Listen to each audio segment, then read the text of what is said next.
সোনার গহনা পছন্দ করেন না এমন লোক খুঁজে পাওয়া যাবে না। সোনা অতি মূল্যবান একটা ধাতু। আজকে চলুন জেনে নেওয়া যাক ভারতবর্ষে এমন কয়েকটি গুরুত্বপূর্ণ সোনার খনির নাম। প্রথমেই আসি কোলার সোনার খনি। কর্ণাটকে অবস্থিত এই সোনার খনিটি। এটি ভারতের সবথেকে প্রাচীন সোনার খনি। এটি ভারতবর্ষে সবথেকে গভীর সোনার খনিও বটে। শোনা যায় 1880 সালে ব্রিটিশরা এই খনি বানিয়েছিল। 2001 সাল পর্যন্ত এই খনি থেকে মোট 800 টন সোনা উৎপাদন করা হয়েছে। পরের সোনার খনি হল গঞ্জুর সোনার খনি। এই সোনার খনিও কর্ণাটকে অবস্থিত, গোয়ার বর্ডারে। এই খনির মালিকানা রয়েছে ডেকান গোল্ড মাইন নামে একটা বেসরকারি সংস্থার উপর।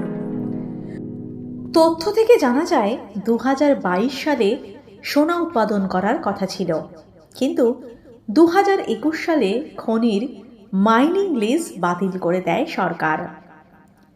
এরপর আসি জন্নাগিরি সোনার খনি। এটি অন্ধ্রপ্রদেশে অবস্থিত, তেলেঙ্গানার বর্ডারে। এটি একমাত্র সোনার খনি যেটি বেসরকারি সংস্থার মালিকানাধীন। তারপর আসি লাভা সোনার খনিতে। ঝাড়খণ্ডের চান্ডিলে অবস্থিত এই সোনার খনি। পরের খনি রামগিরি সোনার খনি। এটি অবস্থিত অন্ধ্রপ্রদেশে।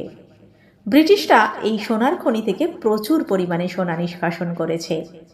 এই খনিটি 4 টন সোনা রয়েছে। রয়েছে প্রচুর পরিমাণে অন্যান্য ধাতুও, যেমন তামা, লেড এবং জিঙ্ক। বর্তমানে এই খনি MCL এর তত্ত্বাবধানে রয়েছে। তাহলে বুঝতেই পারছেন ভারতের গুরুত্বপূর্ণ স্বর্ণখনিগুলো ঠিক কোথায় কোথায় ছড়িয়ে রয়েছে। আশা করি আজকের এই অজানা তথ্য আপনাদের ভালো লেগেছে। ভালো লাগলে অবশ্যই আমার চ্যানেলটিকে সাবস্ক্রাইব করে আমার সাথে থাকবেন। ভালো থাকবেন, সকলকে ভালো রাখবেন। ধন্যবাদ।